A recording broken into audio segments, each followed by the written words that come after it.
Hey guys, what is going on? It is Chris here once again looking ahead to today's slate for the 23rd of August. Once again, hopefully you guys all did very good last night. And man, was it a very high scoring night last night? You need anywhere from a 345 to like 355 to cash in tournaments last night. Very high scoring. Ton of guys went off. Brogdon, obviously. Um, AD Turner didn't do that bad. Jimmy Butler. I mean, a lot of these guys went off. Warren. So very high score night for sure. As normal, if you need any NBA FanDuel or DraftKings lineup advice, all you need to do is hit us up on our Twitter. Yeah, pretty simple. On FanDuel, you get my exact lineup that I am using, and also we did not do sportsbook last night, but yeah, come join us. Overall, we're doing pretty good in that. I think we're like 11-5 or 11-6 or 12-6, somewhere around there. So overall, not too bad. We'll have to have you guys come join us for that. Anyway, this could be one of the last slates for 4 games out of these guys here, because there's a couple of them that could sweep this one, Boston and then obviously Toronto. So we shall see. Anyway, yeah, let's get into it here. We have Boston and Philly. So once again, Boston could win this one 4-0, and then they'd have to sit probably for 4 or 5 days to wait for their next matchup. So anyway, yeah, I just don't think Philly has it in him. Kemba, his like, price is really high up there at 75. He could go off for 47, but I got him around 34, 35, so or maybe 36. He's okay. I don't have a ton of exposure to him.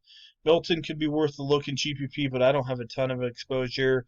Smart, another GPP guy. If I pick him, he's gonna suck. So if I don't pick him today, he definitely could go off. So I think Smart has more upside than Josh Richardson, but is definitely a lot more riskier than Josh Richardson as well. So definitely keep that in mind. I think Richardson's more of your safer cash play, and I think he'll have more ownership than Marcus Smart. So Richardson cash play for sure. If you're looking for upside, I'd go Smart. But like I said, your safer play is Josh Richardson. Harris, I think he could be worth a look. Jaylen Brown hasn't been that great these last 2 games. I wouldn't be surprised if he goes 35, 40 fantasy points here at very low ownership because he hasn't really been that good. But overall, his points, he's still doing pretty good in the points. If he gets a couple more assists, maybe 1 or 2 steals like he did here in the first game, dude's going to hit value. So I think Brown, yeah, honestly, a sneaky play. And I don't think a lot of people will have him. So I do like him. I think he has a little bit of upside here tonight. I don't mind Tatum. I think his ownership will be a lot lower because I think everyone's going to flock to Porzingis for good reason. But Tatum, once again, this guy's solid for sure. You know he's going to get you 38 to 40 usually. So don't mind the dude. He kind of had a bad game against Philly. Really didn't do much. His blocks helped him out, but I think he could definitely get back at it here tonight. So I do like Tatum once again for ownership over Porzingis. Joel Embiid, I don't think anyone's going to have him. Might get you 48 to 50. A solid cash game play, but 10,000. It's kind of a lot for paying a guy that's going to get you about 5 times value. All right, moving on. We have Clippers in Dallas in this one. So the big thing is Luka. Is he going to play? Is he not? I personally think he will. He's young. He's going to want to get out there. And, like I said, they're down 2-1. I don't know how healthy he's going to be. He said it wasn't his plant leg, but still, ankle injury, man, those things, they hurt. Like I said, I've had them before playing baseball. They hurt quite a bit. The big thing with ankle injuries is you got to keep walking on it. 'Cause if you don't, you sit down, it's going to swell up. So this guy, he's probably been walking quite a bit around the campus, trying to keep it going. So we'll see. See how it goes. Like I said, I expect him to play just because it's Luca. He's going to go out there. It's the playoffs. If for some weird reason he doesn't play, you got to look at Curry. You got to look at Trey Burke, Tim Hardaway, Porzingis, Boban. I mean, all those guys come into play for sure. But I do expect him to play. I do think he'll be limited. I think in a one-off GPP, why not put him in there? Who knows? He could go off. A lot of people will not have Luca for good reason. He's injured. We don't know how long he's going to go if he does play. But if you're playing multiple lineups, why not give it a shot? Who knows? He might go off at low ownership. Anyway, Curry, he's half decent, 23, 24.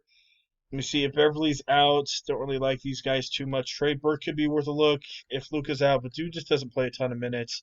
Paul George, 35, 36. Lou Williams, man, they started Schmidt and they put Reggie on the bench, and it sucked a little bit. So I think you could go back at him here for sure. Had a down one, think can get you 25, 26. Um, got to put Kawhi in there at 10,000. Do like Tim Hardaway 26 to 28. Finney could be worth a GPP look. Porzingis, like I said, he'll be very popular in this one. I do like Marcus Morris. For some reason, Luka's out. You can look at Boban. Zubat in GPP. Like I said, Harrell's minutes are coming back, but they did play to him 29 minutes. So it just depends. It really does. We'll have to see. But he's probably your best wild card play. A couple of people did have Montrezl Harrell here in this one. Last time out, he still only played 17 minutes. His shot wasn't bad, 4 for 5, I think. So he's slowly coming back, but 4,800, he might get you 23, 24 at max. You can look at him, but I'd rather take a GPP shot with Zubat. But like I said, he's risky as well because he could not play too much. All right, Toronto and Brooklyn. So, like I said, elimination game here for Brooklyn. Right away, Lowry solid. Tyler Johnson will be very chalky. Chris Chioza will be chalky as well. Randomly didn't play most of the series. Joe Harris is out, and then Toronto. So he played last game against Toronto, had 29. He did have 4 blocks, so keep that in mind. He's not gonna probably go get you 29, maybe around 18 to 20 for Chris Chioza at max. Levert, not too high on him. I do like Fred VanVleet. Don't really like Powell. TLC could be worth a shot in a GPP. Still playing a ton of minutes, just not too productive with him.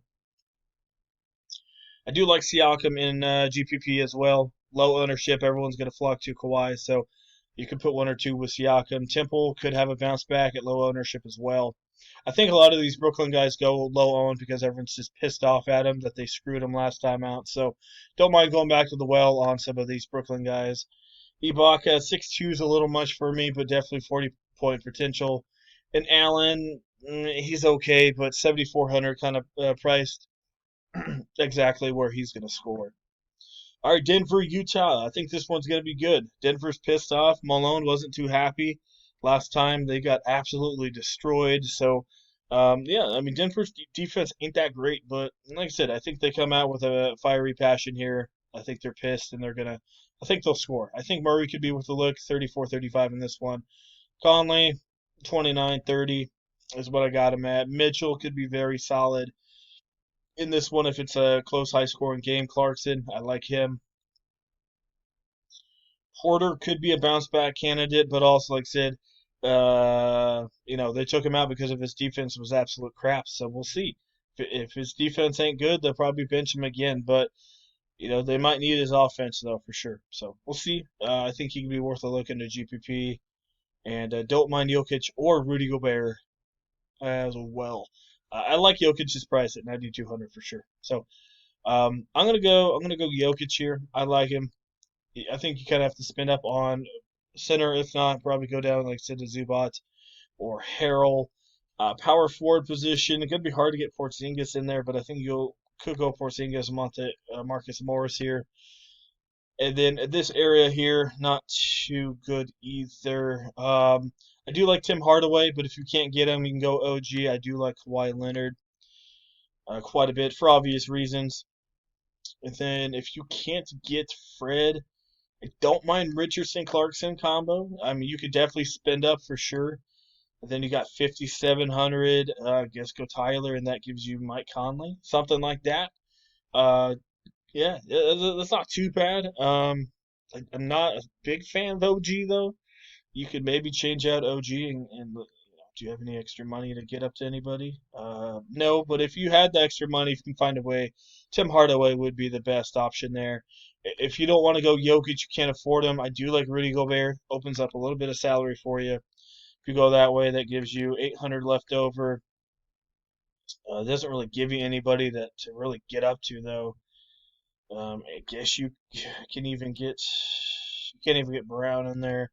Yeah, it doesn't give you a lot there, so kind of limits you a little bit. But like I said, man, I just feel like you need to spend up at center because those other guys aren't really that reliable. But like I said, it would be nice to get, like a Richardson, Fred VanVleet, or a Mitchelson, Richardson Mitchell combo. That'd be nice. You got 1,900. Like I said, I probably wouldn't do it, but you could get rid of him and go to Siakam. I'd rather have Kawhi though, but that gives you 200 left over.